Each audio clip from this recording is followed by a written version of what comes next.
Assalamualaikum warahmatullahi wabarakatuh. Bismillahirrahmanirrahim. Alhamdulillahirabbil alamin. Wassalatu wassalamu ala asyrafil anbiya'i wal mursalin sayyidina Muhammadin wa ala alihi wa ashabihi ajmain. Amma ba'du. Yang terhormat Ibu Kepala Sekolah SD Negeri 2 Manggar, Ibu Kartirah SPD. Yang terhormat Bapak Ibu Guru serta Bapak Penjaga SD Negeri 2 Manggar. Pertama, marilah kita panjatkan puji syukur kehadirat Allah Subhanahu wa Ta'ala atas limpahan nikmat sehat sehingga kita dapat berkumpul di sini dalam acara diseminasi budaya positif. Alhamdulillahirabbil alamin. Sholawat serta salam marilah senantiasa kita haturkan kepada junjungan kita Nabi Agung Muhammad Sallallahu Alaihi Wasallam. Semoga kelak kita mendapatkan syafaatnya di akhir zaman nanti. Amin. Selanjutnya, di sini saya sebagai pembawa acara akan membacakan susunan acara pada siang ini. Acara yang pertama yaitu pembukaan. Acara yang kedua menyanyikan lagu Indonesia Raya. Acara yang ketiga sambutan kepala sekolah. Acara yang keempat acara inti diseminasi budaya positif. Acara yang kelima penutup. Acara yang pertama, pembukaan. Marilah acara pada siang ini kita buka dengan membaca suratul Fatihah. Liridhalillahi ta'ala wa syafaati rasulillahi sallallahu ta'alaihi wasallam. Al-Fatihah.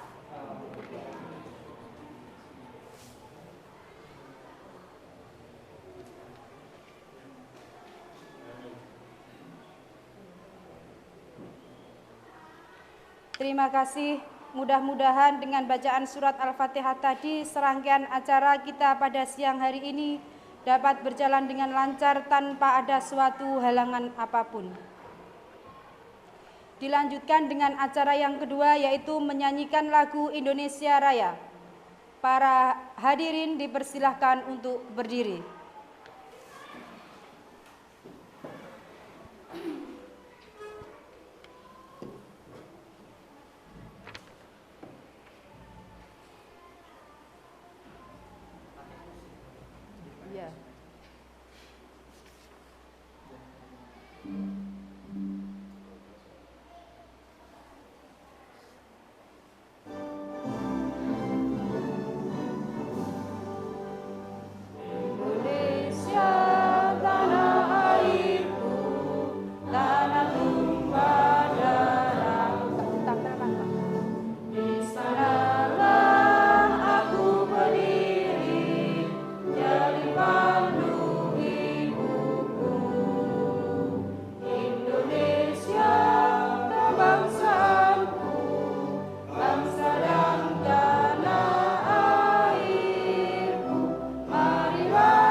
Terima kasih Hadirin dipersilahkan untuk duduk kembali. Acara selanjutnya yaitu sambutan dari Kepala Sekolah. Kepada Ibu Kartirah, waktu dan tempat kami persilahkan.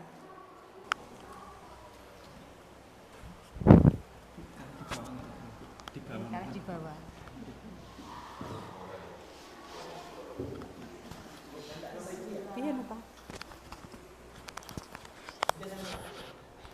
Bismillahirrahmanirrahim.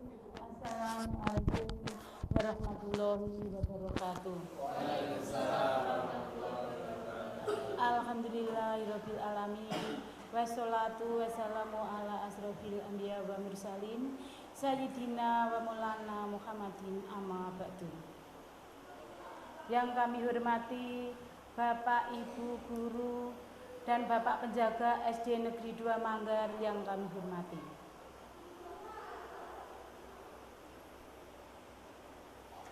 Pada kesempatan ini kami akan menyampaikan yaitu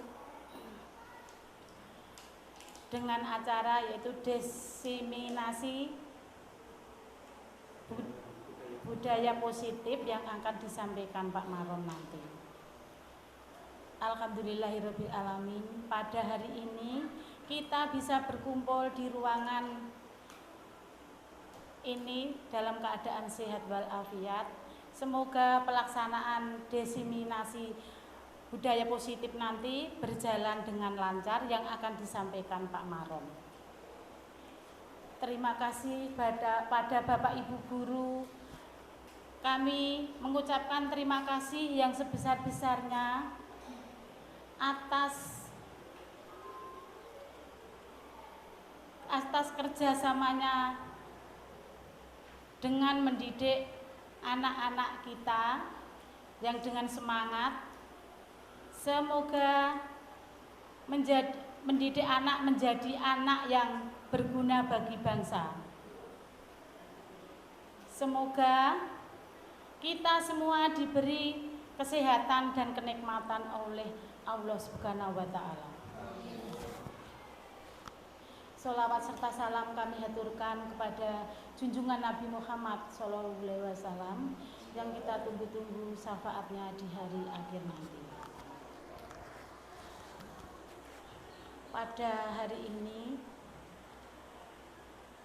Pak Marom ingin menyampaikan diseminasi pentingnya budaya positif nanti. Semoga apa yang disampaikan Pak Marom nanti bisa menambah ilmu, ya, bertambah manfaat untuk anak didik kita semua.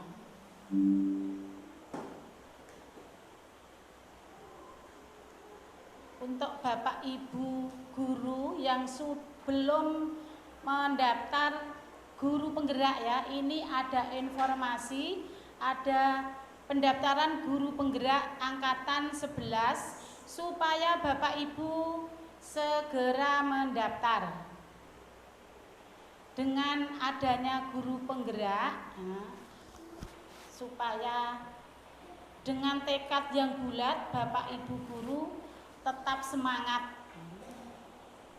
Demikian yang bisa kami sampaikan. Bila ada tutur kata yang kurang berkenan di hati Bapak Ibu, kami mohon maaf yang sebesar-besarnya. Akhirul salam, wassalamualaikum warahmatullahi wabarakatuh.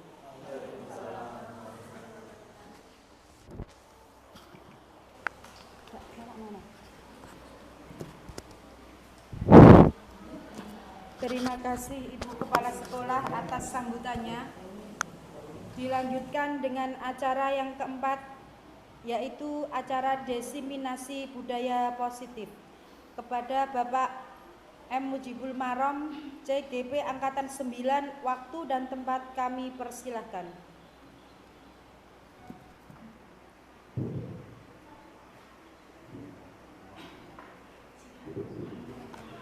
Assalamualaikum warahmatullahi wabarakatuh. Waalaikumsalam. Ibu Kepala SDN 2 Manggar, yang terhormat Bapak Ibu Guru serta Bapak Penjaga SDN 2 Manggar. Marilah marilah kita panjatkan puji syukur kehadirat Allah Subhanahu wa taala atas limpahan nikmat sehat sehingga kita semuanya bisa mengikuti kegiatan terkait budaya positif ini dengan keadaan sehat walafiat. Kemudian sholawat serta salam senantiasa kita haturkan kepada junjungan kita Nabi Muhammad sallallahu alaihi wasallam yang senantiasa kita nantikan syafaatnya besok di hari yaumil qiyamah. Bapak Ibu, yang pertama saya ingin mengucapkan terima kasih atas dukungannya, atas kerjasamanya sehingga kegiatan siang hari ini kita bisa melaksanakan kegiatan menyebarkan pemahaman dan penerapan pengalaman budaya positif. Kemudian yang kedua, Bapak Ibu, di sini nanti saya akan berbagi tentang apa yang saya dapatkan ketika saya mengikuti program guru penggerak angkatan 9 kemarin, yaitu tentang budaya positif. Tapi sebelum itu Bapak Ibu, untuk mengawali kegiatan hari ini, mari kita relaksasi sebentar.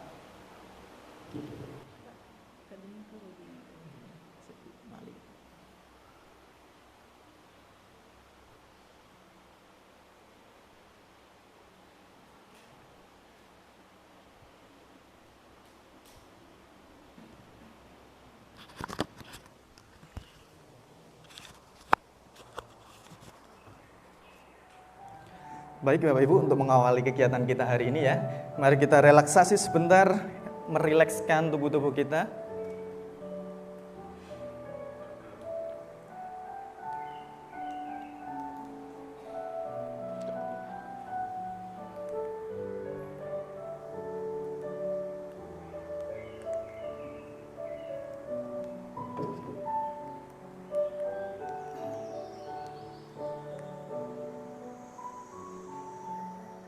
Betul.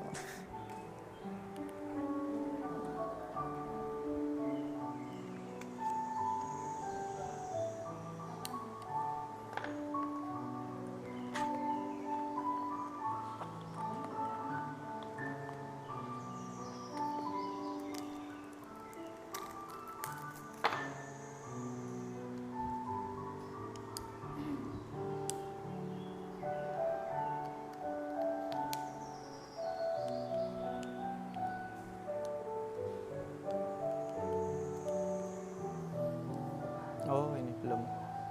Saya sebentar.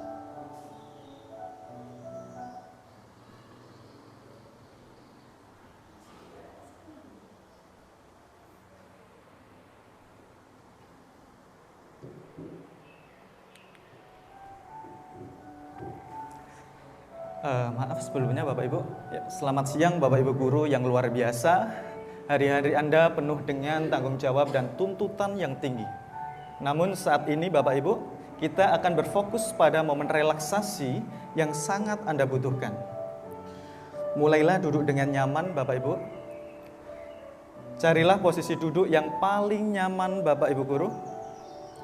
Tutup mata Anda perlahan dan biarkan bisa diikuti ya Bapak Ibu untuk untuk prakteknya kita langsung. Biar Bapak Ibu lebih rileks lagi ya. Mulailah duduk dengan nyaman di kursi Anda. Carilah posisi duduk yang paling nyaman untuk Bapak Ibu guru. Tutup mata Anda perlahan dan biarkan diri Anda merasa tenang. Hembuskan napas perlahan dalam-dalam dan rasakan udara yang masuk dan keluar dari tubuh Anda. Tarik nafas dalam-dalam melalui hidung. Hitung hingga 3. 1, 2, 3. Tahan nafas sebentar. Hitung hingga 3. 1, 2, 3. Kemudian hembuskan nafas perlahan-lahan melalui mulut. Hitung hingga 6. 1, 2, 3, 4, 5, 6. Ulangi sekali lagi Bapak Ibu, tarik nafas dalam-dalam melalui hidung. 1, 2, 3. Tahan nafas sebentar. 1, 2, 3. Kemudian hembuskan nafas perlahan-lahan melalui mulut. Hitung hingga 6. 1, Ulangi terus-menerus Bapak Ibu. Fokuslah pada pernapasan Anda dan cobalah untuk membuang pikiran stres atau khawatir. Sadarilah beratnya beban yang telah Anda pikul selama ini. Ini adalah momen Anda untuk melepaskan semua beban tersebut. Ketika Anda menghirup, bayangkan diri Anda mengumpulkan energi positif dan ketenangan. Ketika Anda menghembuskan nafas, lepaskan semua stres dan kekhawatiran. Sekarang fokuskan perhatian Anda pada tubuh Anda. Rasakan setiap bagian tubuh Anda rileks. Mulai dari ujung kaki Anda, biarkan mereka menjadi begitu ringan dan santai. Perlahan naik ke pergelangan kaki, lutut, dan paha. Rasakan setiap otot rileks tanpa ketegangan. Teruskan perjalanan relaksasi Anda ke bagian atas tubuh. Rasakan pinggul dan perut Anda menjadi bebas dari ketegangan. Biarkan napas Anda membawa ketenangan ke area tersebut. Naik ke dada, biarkan jantung Anda berdetak dengan tenang. Rasakan otot-otot bahu Anda melepas semua ketegangan. Biarkan tangan Anda rileks dengan lembut. Selanjutnya, fokuskan perhatian Anda pada leher dan kepala Anda. Biarkan otot leher dan wajah Anda menjadi begitu santai. Jika Anda merasa ada ketegangan di wajah, coba untuk tersenyum ringan. Ini akan membantu Anda merasa lebih rileks. Saat Anda merasa tubuh Anda sepenuhnya rileks, biarkan pikiran Anda terbang bebas. Pikirkan tentang tempat yang paling Anda nikmati dan merasa tenang. Mungkin itu adalah pantai yang indah, hutan yang hijau, atau tempat yang memiliki ketenangan bahagia. Sekarang biarkan diri Anda meresapi perasaan damai ini. Rasakan ketenangan dan kebahagiaan yang memenuhi diri Anda. Anda adalah guru yang luar biasa dan Anda layak mendapatkan momen relaksasi ini. Dengan lembut, mulai membuka mata Anda. Ketika Anda merasa siap, Anda dapat kembali ke dunia sehari-hari dengan perasaan yang lebih tenang dan segar. Ingatlah selalu, luangkan waktu untuk merawat diri Anda dan merasakan momen relaksasi seperti ini. Terima kasih telah memberikan yang terbaik dalam mendidik generasi berikutnya. Anda adalah pahlawan tanpa jubah. Terima kasih Bapak Ibu, semoga dengan relaksasi kita ini tadi, kita bisa lebih tenang.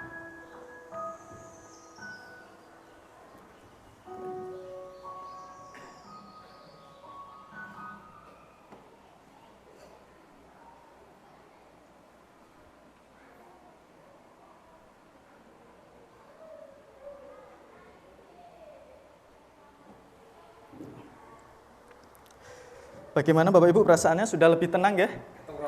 Ketiduran. Terlalu nyaman ya Bapak Ibu.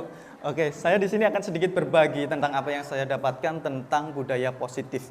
Kira-kira Bapak Ibu yang terbesit di pikiran Bapak Ibu tentang ketika melihat budaya positif itu apa? Kira-kira yang terbesit pertama kali. Ada yang bisa menjelaskan? Mungkin kira-kira aja. Yang terbesit di pikiran ketika ada kata budaya positif. Siap, apa Pak? Kalau pikiran saya pasti langsung kegiatan yang positif gitu. Oke, siap. Kegiatan yang positif, perilaku yang positif. Nah, Bapak Ibu nanti kita akan membahas tentang apa sih itu budaya positif. Nah, konsep inti budaya positif Bapak Ibu di situ ada 8 ya konsep intinya. Yang pertama Bapak Ibu yaitu perubahan paradigma positif. Kemudian ada disiplin positif, nilai-nilai kebajikan, kebutuhan dasar manusia, motivasi perilaku manusia, posisi kontrol guru, keyakinan kelas, dan juga yang terakhir yaitu segitiga restitusi. Yang pertama yaitu tentang pembelajaran dengan paradigma baru, di mana pembelajaran dengan paradigma baru merupakan pembelajaran yang dirancang berdasarkan prinsip pembelajaran berdiferensiasi sehingga peserta didik belajar sesuai kebutuhannya berdasarkan tahap perkembangan sesuai teori psikologi modern untuk mewujudkan profil pelajar Pancasila. Yaitu kita mendidik anak itu Bapak Ibu, kita harus mengetahui potensi anak tersebut karena potensi tiap anak itu berbeda-beda, berdiferensiasi. Jadi kita yang menentukan kira-kira anak ini bagaimana caranya untuk belajar. Kemudian dari tujuannya yaitu Bapak Ibu adalah untuk mewujudkan profil pelajar Pancasila, di mana profil pelajar Pancasila ada 6 dimensi yang sudah sering kita ketahui kalau sudah kurikulum Merdeka ya Bapak Ibu. Yang pertama ada beriman dan bertakwa kepada Tuhan Yang Maha Esa dan berakhlak mulia. Ada juga berkebinekaan global, bergotong royong, kreatif, bernalar kritis, dan juga mandiri. Coba kita perhatikan Bapak Ibu, di sini ada kegiatan tentang kepalan tangan Bapak Ibu. Ada A dan B. A itu adalah Bapak Ibu guru, kemudian B itu adalah teman Bapak Ibu guru. Cobalah cari kertas kecil, tuliskan benda atau suatu yang sangat berharga untuk Anda. Letakkan di salah satu tangan Anda dan genggam benda atau sesuatu tersebut dengan segala daya. Buatlah sebuah kepalan. Jadi gini Bapak Ibu, jadi bayangkan Bapak Ibu di kepalan Bapak Ibu terdapat benda yang sangat berharga untuk Bapak Ibu guru. Digenggam, sangat berharga, karena itu sangat berharga harus dikepal sekuat-kuatnya ya. Kemudian teman Anda Bapak Ibu akan mencoba dengan sekuat tenaga dengan berbagai cara untuk meminta Anda memberikan benda tersebut. Bisa dengan membujuk, mengancam, menghardik, merayu, menyuap, apa saja agar dapat membuka kepalan tangan Anda. Kira-kira Bapak Ibu apa yang terjadi? Apakah Bapak Ibu ada yang bisa berkenan menjawab? Kira-kira yang terjadi? Jadi bayangkan di kepalan tangan Anda itu ada barang yang sangat berharga. Kemudian dibujuk oleh Bapak Ibu guru yang lain, entah itu dibujuk, dihardik, entah itu kalau nggak diberikan dihukum. Ada yang bisa menjelaskan? Nggak ada yang salah Bapak Ibu, silakan menyampaikan pendapatnya. Kita sore aja. Ada Bu? Oke, kita lihat dulu nggak apa-apa. Kira-kira ketika ada benda berharga di tangan Anda, apakah? Ya, gimana Bu? Tetap dipertahankan, boleh. Ya, karena sangat berharga, jadi tetap dipertahankan. Ada yang lain?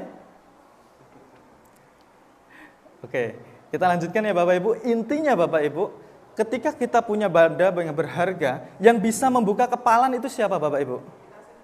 Kita sendiri, ya kan? Jadi intinya Bapak Ibu, yang bisa mengontrol diri kita itu adalah diri kita sendiri.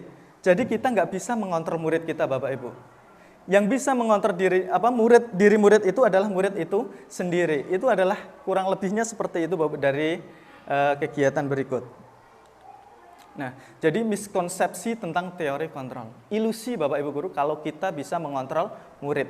Karena yang bisa mengontrol diri murid yaitu murid itu sendiri. Ilusi bahwa kritik dan membuat rasa bersalah mampu menguatkan karakter. Karena ketika murid kita buat merasa bersalah, biasanya dia akan lebih cenderung selalu merasa bersalah. Dia nggak bisa menyelesaikan masalahnya Bapak Ibu. Kemudian ilusi bahwa orang dewasa berhak memaksa. Kita nggak boleh memaksa anak. Kita hanya bolehnya adalah menuntun apa yang diinginkan anak tersebut Bapak Ibu. Ilusi bahwa semua penguatan positif, efektif, dan bermanfaat. Kita harus bisa merubah paradigma stimulus respon ke pendekatan teori kontrol Bapak Ibu. Stimulus respon tentang dunia dan juga teori kontrol tentang dunia. Realitas kebutuhan kita sama. Itu kita harus merubahnya Bapak Ibu. Bahwa realitas kebutuhan kita berbeda. Setiap anak kebutuhannya itu berbeda Bapak Ibu. Kemudian semua orang melihat hal yang sama. Kita bisa merubahnya yaitu setiap orang memiliki gambaran berbeda. Misalnya seperti ini Bapak Ibu. Ada teman kita sedang berdiskusi. Kita sedang berdiskusi tentang dengan teman kita tentang warna biru misalnya. Mungkin ada teman kita yang memiliki gambaran bahwa warna biru itu adalah langit yang cerah. Tapi ada teman kita juga ketika mendengar warna biru, dia membayangkan lautan yang dalam. Jadi gambaran setiap orang itu memiliki gambaran yang berbeda-beda Bapak Ibu. Kemudian kita mencoba mengubah agar orang berpandangan sama dengan kita. Tidak bisa Bapak Ibu, tapi yang bisa kita lakukan adalah kita berusaha memahami pandangan orang lain tentang dunia. Jadi kita bisa memahami anak didik kita Bapak Ibu untuk menentukan kira-kira yang dibutuhkan anak didik kita itu apa. Kemudian perilaku buruk dilihat sebagai suatu kesalahan. Kita bisa merubahnya menjadi semua perilaku memiliki tujuan. Pasti apapun yang dilakukan anak itu Bapak Ibu memiliki tujuannya masing-masing. Jadi kita tidak bisa langsung menunjuk mereka salah. Kita harus mencari tahu dulu kira-kira tujuannya, motifnya apa. Seperti itu Bapak Ibu. Orang lain bisa mengontrol saya. Hanya Anda yang bisa mengontrol diri Anda. Hanya kita yang bisa mengontrol diri kita sendiri Bapak Ibu. Saya bisa mengontrol orang lain, Anda bisa mengontrol orang lain. Anda tidak bisa mengontrol orang lain. Kemudian pemaksaan ada pada saat bujukan gagal. Atau kolaborasi dan konsensus menciptakan pilihan baru. Model berpikir menang kalah Bapak Ibu kita rubah menjadi model berpikir menang-menang. Kita masuk ke yang berikutnya Bapak Ibu, yaitu tentang disiplin positif ya. Salah satu inti budaya positif tadi. Disiplin berasal dari kata disiplina dan artinya belajar. Disiplin mengacu pada disiplin diri yang memiliki tanggung jawab terhadap apa yang dilakukannya berdasarkan nilai-nilai yang diyakini. Disiplin positif merupakan salah satu cara penerapan disiplin yang bertujuan untuk menumbuhkan kesadaran serta memberdayakan peserta didik tanpa imbalan penghargaan, ancaman, atau hukuman. Jadi intinya Bapak Ibu, disiplin positif itu adalah menumbuhkan kesadaran. Karena ketika, misalnya gini, ketika jenengan bertanya kepada anak didik Bapak Ibu, ketika kenapa dia datang pagi, pasti banyak anak didik jenengan yang bilangnya pasti takut dihukum, ya kan? Takut dihukum, nanti kalau intinya hukuman. Atau kalau enggak gitu, biar disukai gurunya, makanya dia berangkatnya pagi, biar mendapat penghargaan. Itu belum disiplin positif Bapak Ibu. Di mana disiplin positif itu anak memiliki kesadaran dalam dirinya. Oh, saya memang butuh harus berangkat pagi. Seperti itu. Sebagai pendidik, tujuan kita adalah menciptakan peserta didik yang memiliki disiplin diri sehingga mereka berperilaku mengacu kepada nilai-nilai kebajikan universal dan memiliki motivasi intrinsik dalam perubahan perilaku ke arah yang lebih baik. Nilai-nilai kebajikan dan juga motivasi intrinsik atau yang ada di dalam diri. Nah, berikutnya Bapak Ibu yaitu tentang nilai-nilai kebajikan. Nilai-nilai yang disepakati bersama lepas dari suku, bangsa, agama, bahasa maupun latar belakangnya. Contoh nilai kebajikan Bapak Ibu, ada yang profil pelajar Pancasila, ada PYP, ada 9 pilar karakter. Nah, untuk kita di pendidikan yaitu yang kita gunakan nilai kebajikannya adalah profil pelajar Pancasila. Itu adalah di mana tujuan dari pendidikan kita yaitu untuk membentuk profil pelajar Pancasila. Ada beriman, bertakwa kepada Tuhan Yang Maha Esa dan berakhlak mulia, berkebinekaan global, gotong royong, mandiri, bernalar kritis dan juga kreatif. Nah, sekarang kita masuk ke kebutuhan dasar manusia. Kebutuhan dasar manusia adalah segala sesuatu yang dibutuhkan oleh manusia untuk mempertahankan keseimbangan kondisi fisiologis dan psikologis yang bertujuan untuk mempertahankan kehidupan dan kesehatan. Di mana kebutuhan dasar manusia menurut Dr. William Glasser itu ada 5 Bapak Ibu. Yang pertama yaitu ada penguasaan, kebutuhan pengakuan atas kemampuan. Kemudian ada juga bertahan hidup, yaitu survival. Ini terkait bertahan hidup itu berarti ada sandang, pangan, seperti itu. Makanan, tempat tinggal, rasa aman, itu adalah bertahan hidup. Kemudian ada kasih sayang dan rasa diterima, kebutuhan untuk diterima. Kemudian juga ada kesenangan, kebutuhan untuk merasa senang, dan juga kebutuhan akan pilihan. Nah, Bapak Ibu, sebelum kita melanjutkan, di sini ada saya beberapa kasus dari anak-anak. Nanti Bapak Ibu tugasnya tinggal mengisi kira-kira dari alasan anak tersebut memiliki menginginkan kebutuhan dasar yang mana Bapak Ibu. Entah itu penguasaan, kasih sayang dan rasa yang diterima, bertahan hidup, kebebasan maupun kesenangan. Bisa dikerjakan, Bu.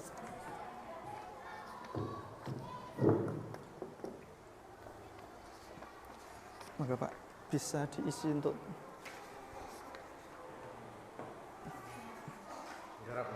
garap, cuma itu aja memilih 5 itu. Salah satu, Kak. Ya. Iya kan?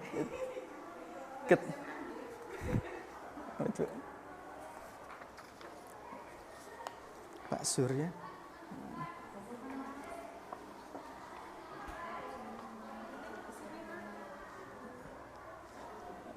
Tinggal diisi itu Bapak Ibu. Ada penguasaan, bertahan hidup, kasih sayang. Iya, milih. Ketika ada alasan seperti itu, kira-kira anak tersebut membutuhkan kebutuhan dasar yang mana Bapak Ibu? Entah itu penguasaan, kasih sayang, atau bertahan hidup, kesenangan, atau kebebasan. Ditulis, ya.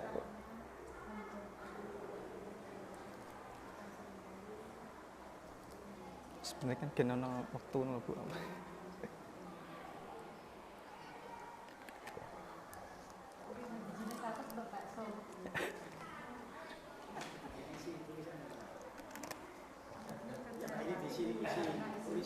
Diisi tulisan itu loh Bu. Diisi tulisan. Satu kotak satu alasan kan satu Bu. Ya, tinggal milih. Ketika itu kan ada kasus, misalnya yang pertama itu Bimo seorang anak TKB selalu berlari keluar kelas menuju jalan raya di depan sekolahnya yang ramai dengan kendaraan. Tingkahnya membuat guru Bu Ani bingung dan seringkali lari mengejarnya. Ada beberapa kemungkinan jawaban yang diberikan Bima. Identifikasi kebutuhan yang ingin dipenuhi oleh Bima jika respon atau alasan Bima misalnya, aku senang main kejar-kejaran dengan ibu guru, seru. Nah, kira-kira itu kebutuhan dasar apa Bapak Ibu?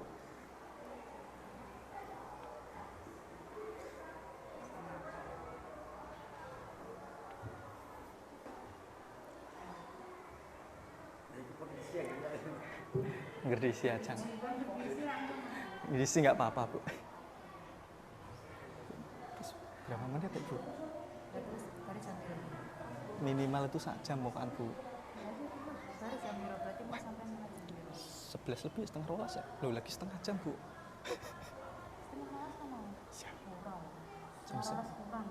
Ya kurang sedikit. Ya paling kurang setengah 1 Bu. Enggak apa-apa. Dipulang ke dulu.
Itu satu kolom cukup 1 ya Bapak Ibu. Misalnya aku senang main kejar-kejaran dengan ibu guru, seru, itu cukup 1 kebutuhan dasar. Ya, jadi kalau ada 5 kolom berarti 5. Itu kan ada 5 alasan, berarti ada 5 kebutuhan. Ya. Jadi contohnya aja yang pertama itu aku senang main kejar-kejaran dengan ibu guru seru. Lah itu kira-kira apa? Misalnya kalau kebebasan berarti ya kebebasan. Kalau kesenangan kesenangan. Iya, nggih, betul Bu. Nggak usah apa? Jangan kesenangan atau kebebasan, misalnya seperti itu. Cukup satu. Di situ ada 3 kasus ya Bapak Ibu dengan 4 alasan yang berbeda.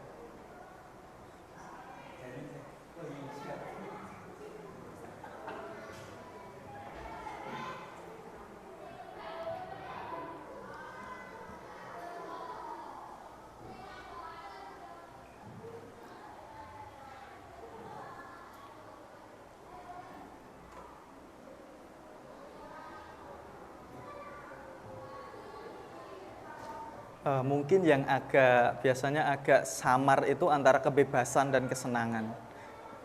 Ini kebutuhan akan pilihan dan kebutuhan untuk merasa senang.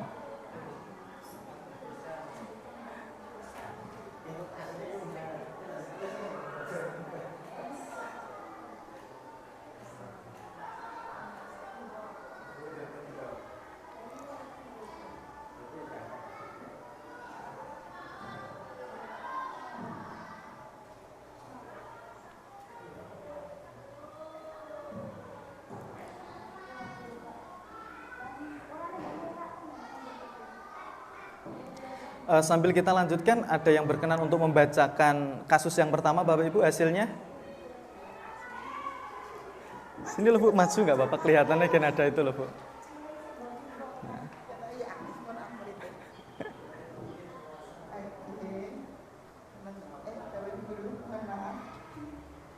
Dari kasus Bimo, yang pertama, aku senang main kejar-kejaran dengan ibu guru, seru.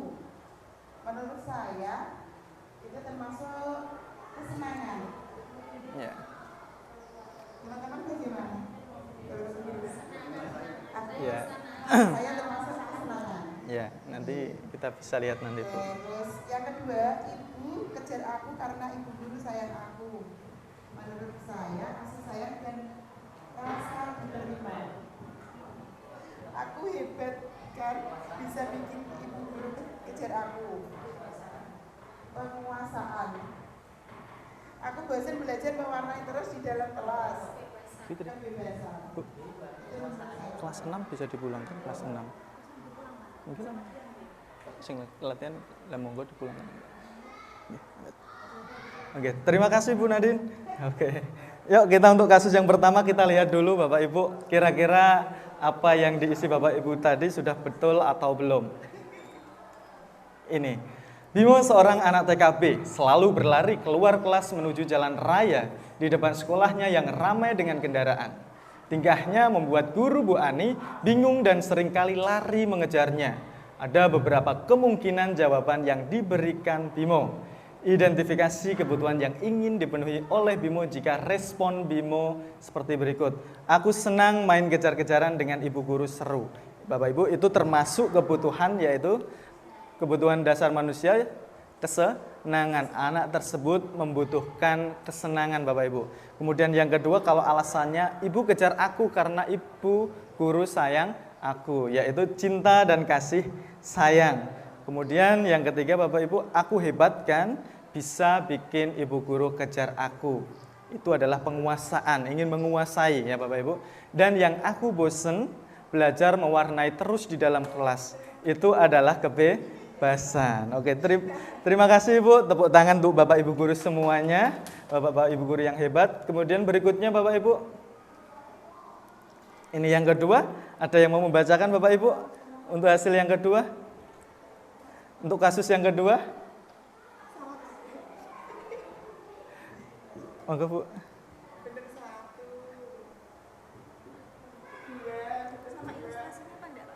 Langsung dibaca nggak apa-apa. Ibu guru bilang aku tidak boleh bersenandung sewaktu mengerjakan tugas. Katanya kelas harus tenang, tidak ada suara, kan nggak seru jadinya. Nah, kalau menurut saya kebutuhan yang harus dipenuhi oleh Dinda yaitu kesenangan. Kemudian ibu guru tidak menyapaku hari ini, padahal aku pakai jepit rambut baru. Nah, kebutuhan yang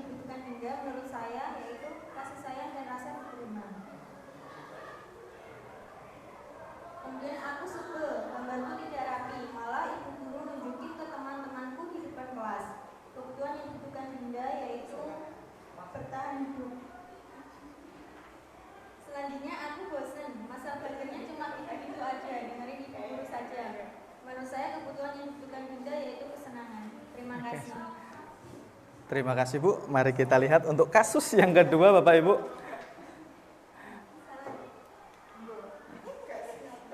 Dinda, seorang anak kelas 3 SD, begitu tiba di rumah sepulang dari sekolah, menangis dan mengadu pada ibunya bahwa dia benci pada Ibu Rani, gurunya.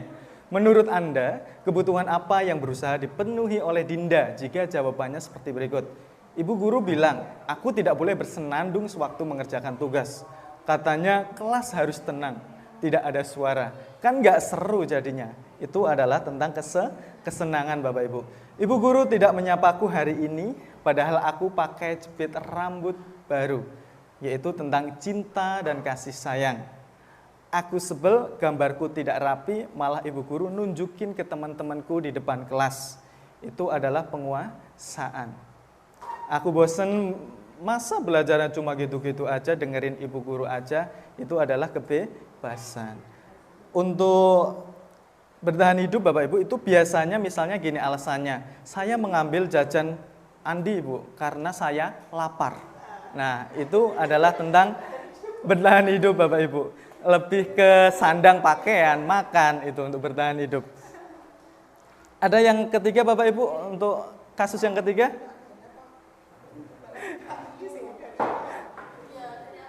Oke, dari awal ini Bapak Ibu, ini yang kasus yang pertama. Nah, ada ini ya, penguasaan, kasih sayang dan rasa diterima, bertahan hidup, kesenangan dan juga kebebasan.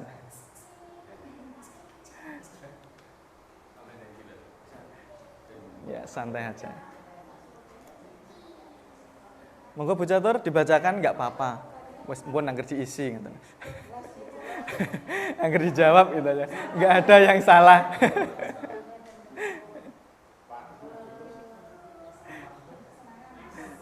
Biar interaktif aja Bapak Ibu, nggak ada yang salah.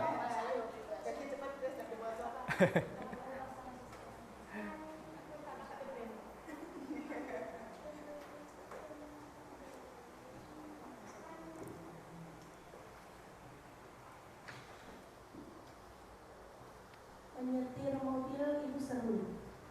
Menurut saya itu kesenangan. Biar bisa jalan-jalan naik mobil sama teman-temanku.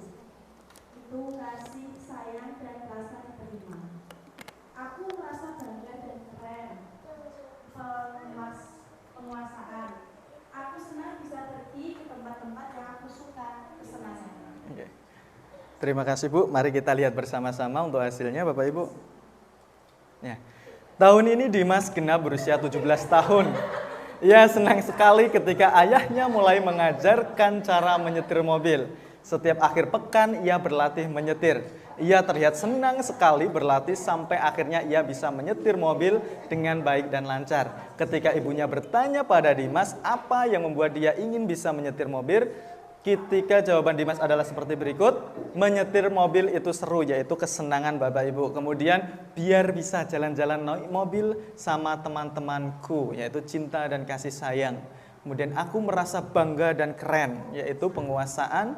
Aku senang bisa pergi ke tempat-tempat yang aku suka, itu adalah kebebasan. Baik Bapak Ibu, saya lanjutkan ya. Sekarang kita masuk ke motivasi perilaku manusia. Motivasi perilaku manusia Bapak Ibu ada 3. Yang pertama yaitu untuk menghindari ketidaknyamanan atau hukuman.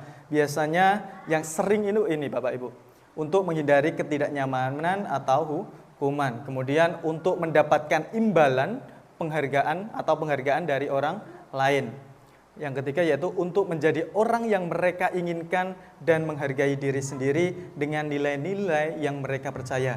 Nah yang kita harapkan Bapak Ibu yaitu yang ketiga untuk menjadi orang yang mereka inginkan dan menghargai diri mereka sendiri dengan nilai-nilai yang mereka percaya. Konsep disiplin dengan identitas gagal Bapak Ibu. Hukuman, di mana hukuman itu biasanya adalah menyakitkan Bapak Ibu, lebih ke negatif ya. Tidak nyaman, murid takut, memaksa, murid menyembunyikan kesalahan, murid menjadi rendah diri. Itu adalah mungkin Bapak Ibu itu adalah termasuk saya yang sering memberikan hukuman kepada anak Bapak. Jadi nggak ada apa ya hukuman itu. Biasanya nggak relevan dengan apa yang anak lakukan. Misalnya dia terlambat sekolah, disuruh lari lapangan misalnya, itu adalah hukuman Bapak Ibu, tidak relevan dengan apa yang mereka langgar. Jadi anak tidak diberikan kesempatan untuk memperbaiki atau untuk mencari kesalahannya, kemudian dan bertanggung jawab dari kesalahannya Bapak Ibu. Kemudian penghargaan tidak efektif, merusak hubungan atau sifat iri, mematikan kreativitas, menghukum dengan sistem ranking, merampas hak menghargai dirinya. Sedangkan konsekuensi Bapak Ibu, yaitu penguatan jangka pendek. Ini konsep disiplin dengan identitas sukses ya Bapak Ibu. Penguatan jangka pendek perlu monitoring, berkelanjutan, stimulus respon, murid menghormati peraturan, kehilangan waktu untuk merenungi kesalahan. Nah, yang kita harapkan Bapak Ibu yaitu restitusi. Murid bertanggung jawab untuk perilakunya. Ketika mereka bersalah, dia bisa bertanggung jawab dengan perilakunya Bapak Ibu. Kemudian fokus pada pemecahan masalah jangka panjang. Fokus kepada pemecahan masalahnya atau solusinya Bapak Ibu. Kemudian murid menghormati dirinya dan orang lain. Teori kontrol, dirinya memegang kontrol.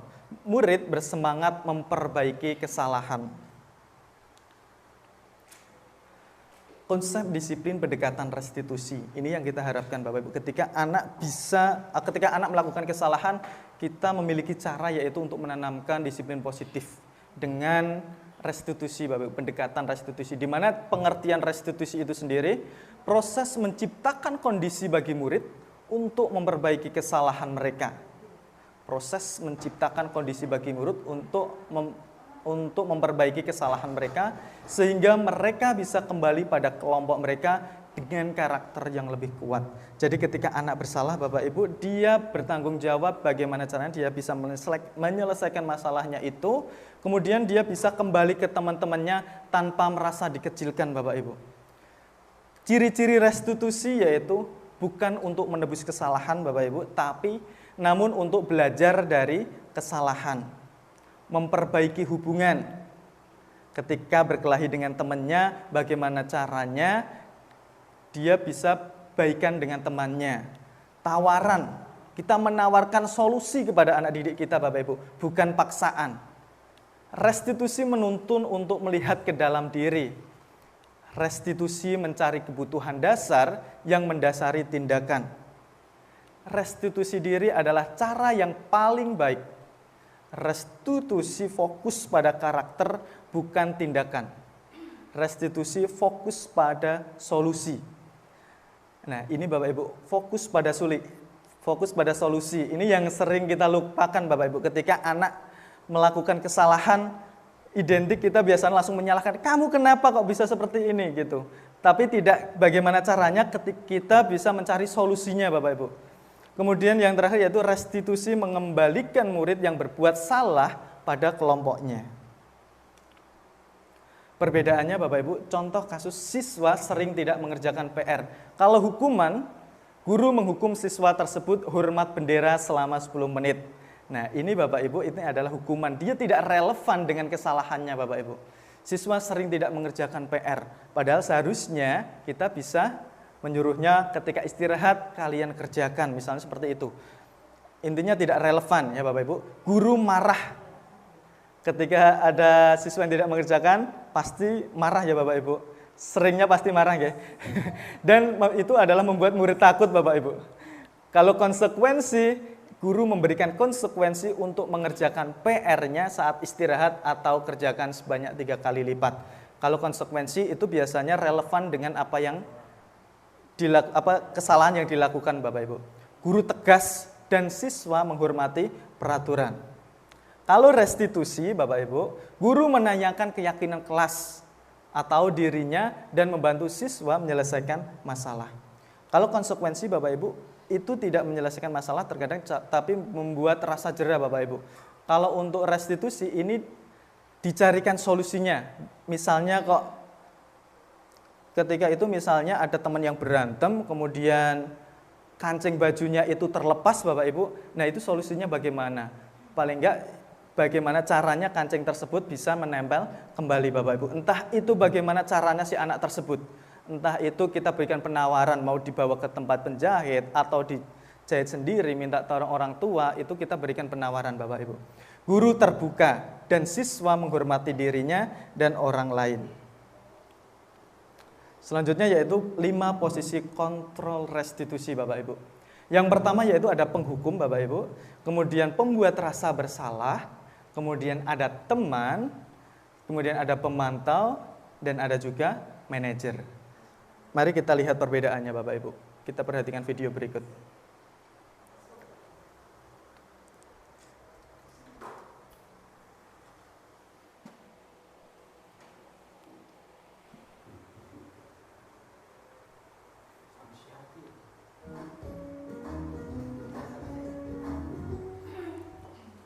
Salam bahagia Ibu dan Bapak guru hebat. Dalam penerapan disiplin positif restitusi, salah satu program yang dikembangkan adalah 5 posisi kontrol. 5 posisi kontrol dalam restitusi adalah proses perjalanan seorang pendidik agar dapat mengenali dirinya. Pada video kali ini, kita akan membahas tentang 5 posisi kontrol yang dikembangkan oleh Diane Dawson dan contoh penerapannya.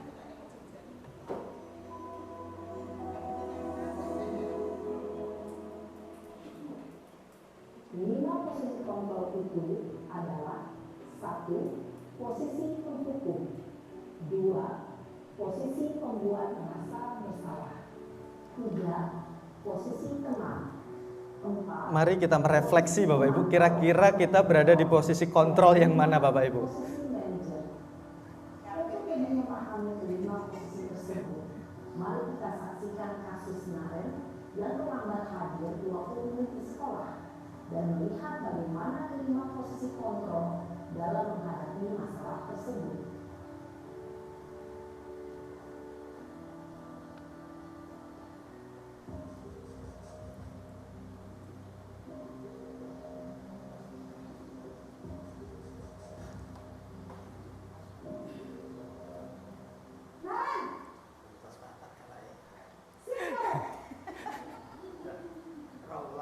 Benang ngantuk. Kamu deh, pasti terlambat. Maaf Bu, saya Apa? Apa coba? Alasan kamu apa lagi? Kapan sih kamu tidak terlambat? Malas sekali ya kamu jadi anak. saya Dasar pemalas. Gak kapok-kapok sih kamu. Sudah berapa kali terlambat? Sana, kamu keliling lapangan basket 2 kali. kenapa saya harus beli lapangan basket Bu? Kenapa? Kamu melawan ibu. Berani-beraninya jawab. Sudah terlambat, masih berani jawab pula. Sekarang, keliling lapangan basket 5 kali sekalian. Biar kapok. Cepat. Pergi sana ke lapangan basket. Ini lapangan. Posisi penghukum biasanya Bocah malah sempet bermain kok. menghabis, menunjuk, menyakiti, dan menyindir. Hukuman bisa berupa fisik maupun psikis. Ibu dan Bapak guru hebat, dampak yang terjadi pada murid ketika guru berada pada posisi penghukum adalah murid cenderung akan memberontak, bahkan menyimpan dendam.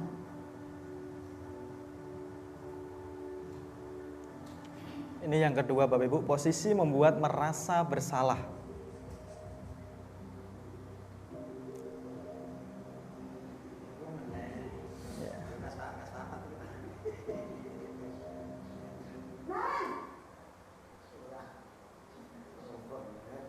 Kasusnya sama Bapak Ibu, tapi penanganannya yang berbeda. Naren, kamu kenapa terlambat lagi, nak? Kurang kapok Ya Tuhan, Naren. Enggak. Ini kan posisi kita sebagai itu Bapak. Kenapa nih? Nah, merasa bersalah. Ibu yang ditegur bapak kepala sekolah, nak. Bisakah ibu tidak bisa membina kamu? Duh, gimana ini? Maaf Bu, Duh, Gusti Naren. Kamu suka ya kalau ibu ditegur bapak kepala sekolah? Terus, sekarang ibu harus tulis apa ini di buku absen? Ini kamu sudah sering terlambat loh. Ibu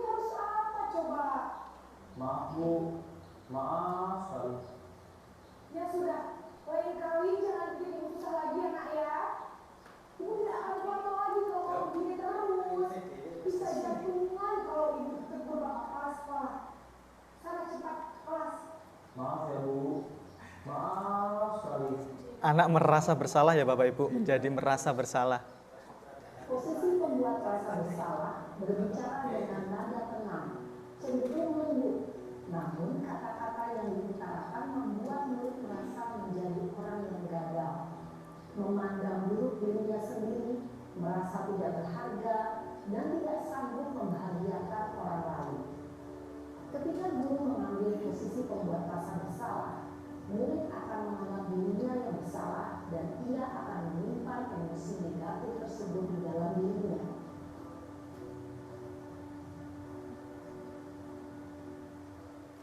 Ini yang ketiga, posisi teman Bapak Ibu.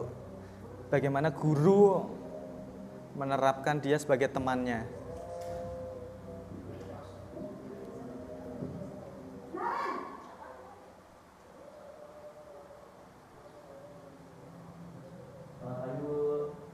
Wah, sudah jam berapa ini nak? Terlambat lagi ya sayang. Iya Bu, habis ibu saya lupa bangunkan saya Bu. Kamu malah menyalahkan ibu kamu. Kamu bukannya anak-anaknya paling kencang. Kok terlambat sih? Iya Bu, saya memang terlambat bangun tadi.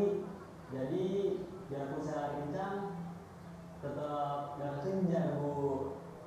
Ya sudah sana, nanti lain kali larinya lebih kencang lagi ya. Biar gak terlambat lagi. Bikin senang ibu, demi ibu. Bisa kan? Bisa lah Bu. Ya sudah sana masuk kelas. Ibu beresin urusan absen kamu. Kamu ini ada-ada saja. Dalam posisi teman, guru berbicara dengan nada suara ramah, akrab, cenderung bersenda gurau untuk menjaga suasana tetap santai. Murid akan merasa senang, aman, dan akrab dengan guru. Identitas yang tercipta adalah identitas sukses atau berhasil. Namun, perlu diingat, karena ini masih dorongan eksternal, maka ada faktor ketergantungan dari murid kepada orang tertentu.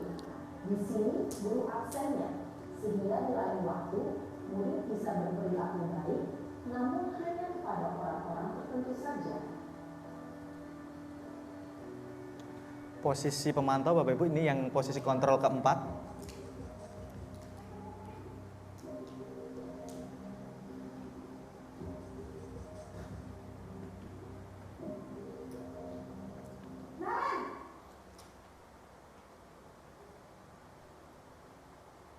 Selamat pagi Bu.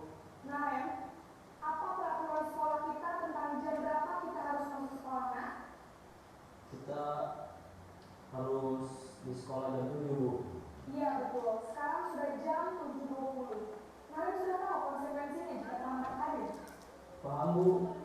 Saya harus tinggal kelas pas jam istirahat selama 20 menit. Iya, benar. Konsekuensinya demikian. Jadi nanti jam 9.30 pas istirahat, kamu harus tinggal di kelas, kerjakan tugas tambahan untuk ketertinggalan kamu, ya? Baik Bu. Posisi pemantau mengandalkan penghitungan atau data untuk mengontrol murid. Guru mengarahkan murid berdasarkan peraturan dan konsekuensi. Seorang pemantau menunjukkan bahasa tubuh dan ekspresi wajah yang datar dan cenderung formal. Ini yang kelima, yaitu posisi manajer. Iya.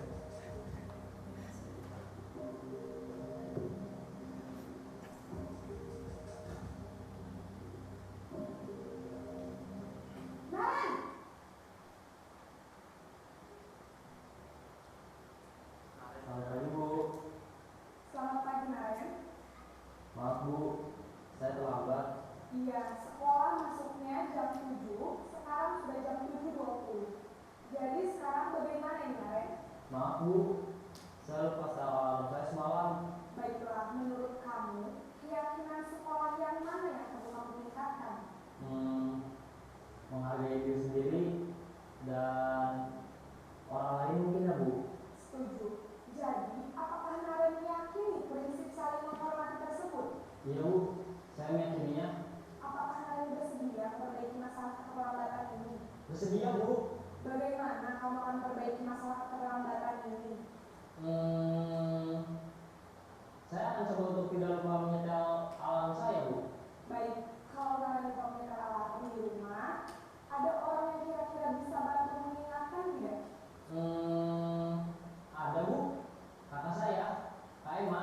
Ada lagi selain Kak Emma? Selain Kak Emma, ada ibu saya. Baik, jadi yang mengingatkan Naren adalah Kak Emma dan ibu kamu ya?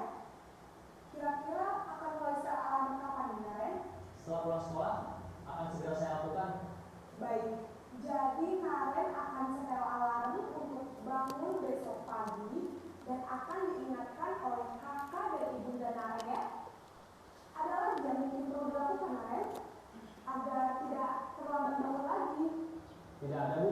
Baik, Naren. Terima kasih untuk kerjasama kamu. Sekarang kamu perlu kembali ke kelas untuk belajar. Baik, Bu. Terima kasih. Posisi manajer adalah posisi kontrol yang disarankan untuk membimbing murid memiliki sikap disiplin yang positif, yaitu murid yang mandiri, bertanggung jawab, dan dapat memecahkan masalah. Tujuan dari posisi ini adalah agar murid dapat berefleksi atas tindakannya. Guru akan dengan terus memberikan pertanyaan-pertanyaan bermakna, sehingga membuat murid dapat belajar dari kesalahannya dan mencari sebuah solusi untuk menyelesaikannya. Ibu dan bapak guru hebat, setelah mengamati adegan kelima posisi kontrol tadi, kira-kira posisi mana yang paling ideal? Posisi mana yang dapat menunjang motivasi intrinsik murid? Ya, tentu posisi manajer. Posisi ini memang posisi ideal yang ingin dituju setiap pendidik.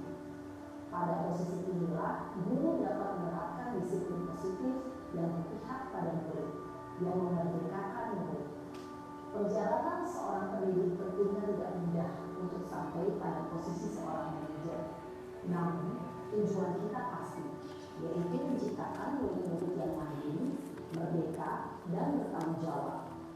Semoga penggambaran 5 posisi kontrol yang telah diperlihatkan ini dapat menjadi ajang refleksi bagi kita semua, agar dapat terus mengasah dan menerapkan disiplin positif yang memerdekakan murid. Mari terus berlatih dan bersemangat. Selamat menerapkan. Salam yang bahagia, Ibu dan Bapak Guru hebat. Kira-kira Bapak Ibu sudah merefleksi dirinya masing-masing, kira-kira kita berada di posisi kontrol yang mana Bapak Ibu? Yang paling sering Bapak Ibu?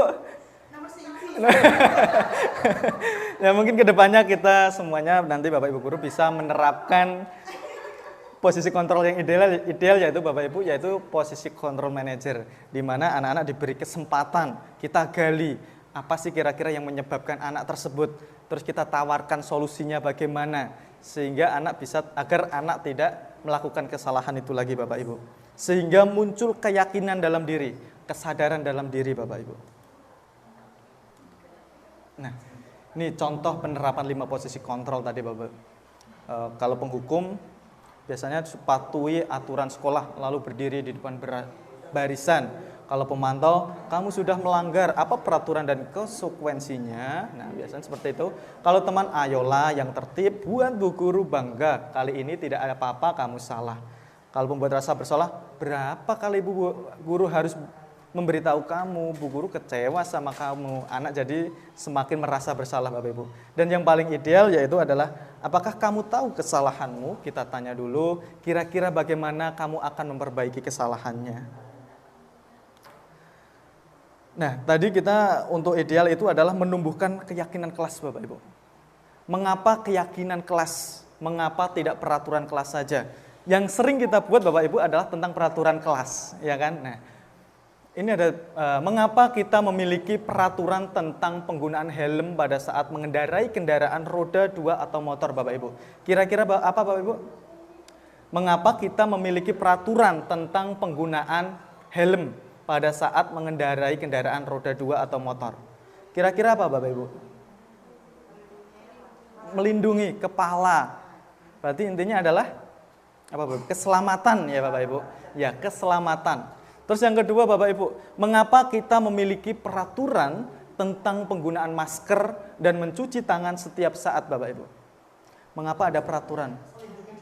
Melindungi diri, berarti kesehatan. Nah Bapak Ibu, yang dinamakan keyakinan kelas Bapak Ibu, nilai-nilai keselamatan atau kesehatan, inilah yang kita sebut sebagai suatu keyakinan Bapak Ibu, yaitu nilai-nilai kebajikan universal yang disepakati secara tersirat dan tersurat, lepas dari latar belakang suku, negara, bahasa maupun agama.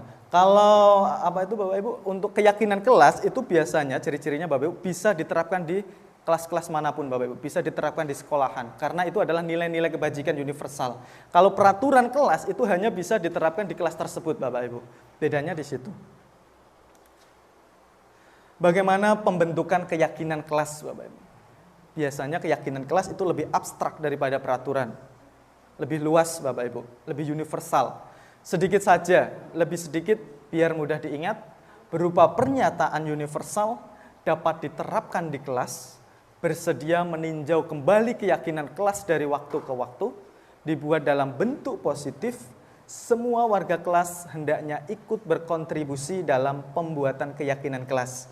Baik Bapak Ibu, untuk keyakinan kelas ini saya ada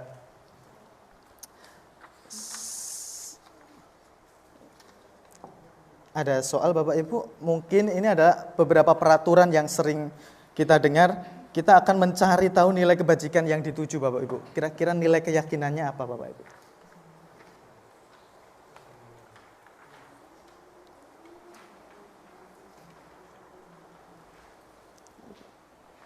Sudah ada contohnya ya tadi ya Bapak Ibu, nilai-nilai keyakinan itu misalnya tadi adalah keselamatan atau kesehatan. Itu adalah nilai-nilai keyakinan, nilai-nilai kebajikan universal Bapak Ibu. Nah di situ ada beberapa peraturan Bapak Ibu, silahkan diisi aja kira-kira keyakinan apa Bapak Ibu dari peraturan tersebut yang dituju Bapak Ibu.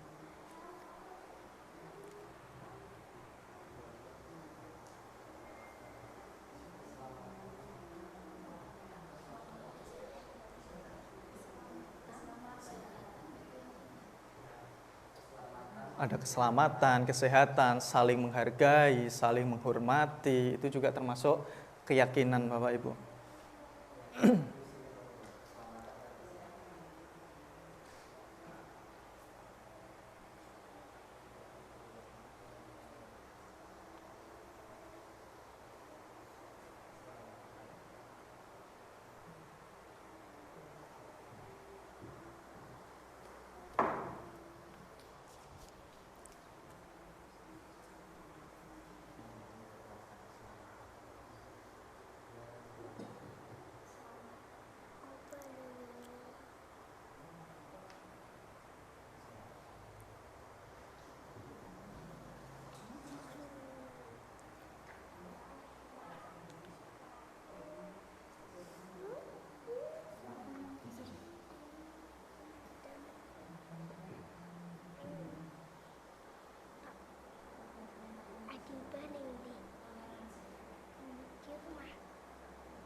Kan bisa kedisiplinan, berarti kan gitu terus.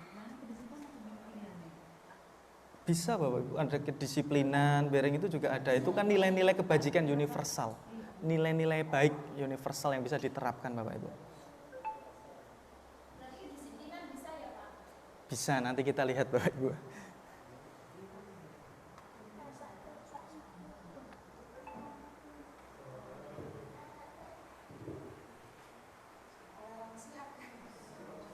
Bisa, toleransi itu kan juga termasuk nilai-nilai kebaikan, kebajikan Bapak Ibu.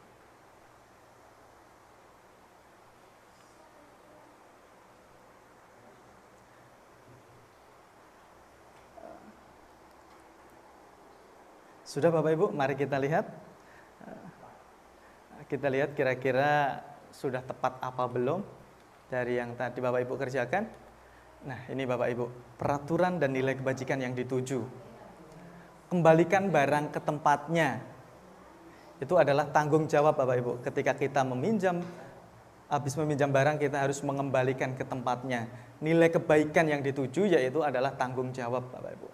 Dilarang mengganggu orang lain. Berarti saling menghargai atau saling menghormati Bapak Ibu. Kemudian hadir di sekolah 15 menit sebelum pembelajaran dimulai. Berarti disiplin. Tepat waktu Bapak Ibu. Kemudian dilarang melakukan kekerasan. Yaitu saling menghargai atau menghormati. Ya, dilarang melakukan kekerasan, tidak boleh bertengkar kan gitu Bapak Ibu. Itu adalah nilai kebajikan yang tujuh, yaitu bisa saling menghargai atau menghormati. Dilarang menggunakan narkoba adalah karena kesehatan Bapak Ibu. Bergantian atau menunggu giliran itu adalah kesabaran. Nah, antri Bapak Ibu menunggu giliran itu adalah nilai kebajikan yang dituju, kesabaran. Kemudian dilarang merokok, kesehatan. Gunakan masker, itu juga kesehatan. Dan berjalan di kelas dan koridor, itu adalah disiplin Bapak Ibu.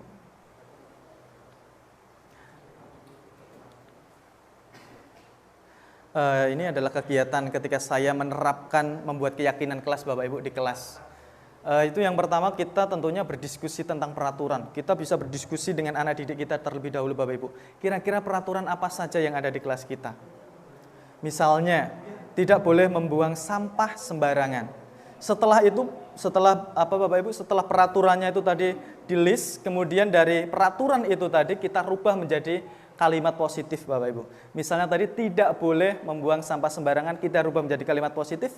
Mari buang sampah pada tempatnya. Jadi kita rubah dari yang kalimat tadi negatif menjadi positif, peraturan menjadikan positif.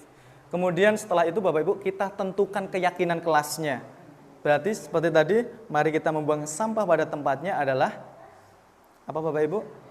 Kebersihan.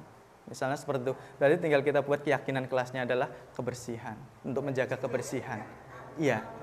Ya, bukan. Jadi lebih ke keyakinan kelas. Nah, ketika kita seperti itu bisa diterapkan di kelas-kelas yang lain Bapak Ibu. Itu ciri-cirinya keyakinan kelas, bukan peraturan. Kalau peraturan kelas biasanya cuma ada di sini, di kelas ini. Misalnya peraturan kelas dilarang memakai sepatu di dalam kelas. Tapi di kelas lain belum tentu bisa diterapkan karena ada pakai sepatu Bapak Ibu. Kurang lebih seperti itu untuk keyakinan kelas. Nah, yang terakhir Bapak Ibu yaitu segitiga restitusi.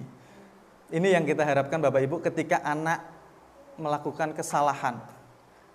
Segitiga restitusi yang pertama yaitu adalah menstabilkan identitas. Kita stabilkan dulu Bapak Ibu, setiap orang pasti pernah melakukan kesalahan nak. Yang penting bagaimana caranya kita tidak mengulangi. Jadi anak tidak merasa bersalah Bapak Ibu. Kamu bukan satu-satunya yang pernah melakukan seperti ini gitu. Jadi kemudian setelah itu kita validasi tindakan yang salah. Kamu tentu punya alasan kenapa bisa terlambat. Adakah cara yang lebih efektif untuk mendapatkan apa yang kamu butuhkan. Seperti itu Bapak Ibu. Dan yang ketiga yaitu menanyakan keyakinan yang sudah disepakati tadi Bapak Ibu. Keyakinan kelas apa yang telah kita sepakati, yang telah kamu langgar atau bagaimana. Kamu ingin menjadi orang yang seperti apa. Itu Bapak Ibu yang bisa saya bagikan untuk teman-teman semuanya terkait budaya positif, yaitu adalah budaya positif adalah semua perilaku bagaimana caranya kita itu untuk menjadi lebih baik Bapak Ibu. Kebiasaan, pembiasaan. Itu saja yang bisa saya sampaikan Bapak Ibu, kurang lebihnya saya mohon maaf jika ada salah-salah kata dari saya. Wassalamualaikum warahmatullahi wabarakatuh. Sak jam ora, Bu.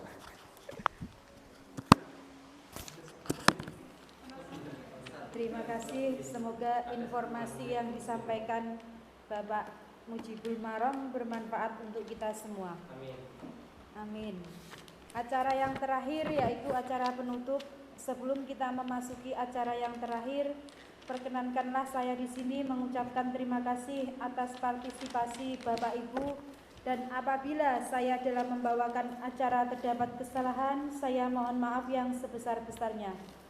Bapak Ibu, mari kita tutup acara siang hari ini dengan bacaan hamdalah. Alhamdulillahirabbil alamin. Dari saya akhirul kalam. Wassalamualaikum warahmatullahi wabarakatuh.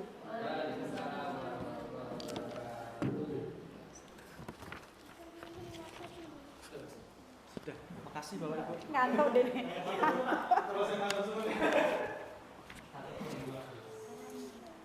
Monggo lepeke ampun supe dibetok.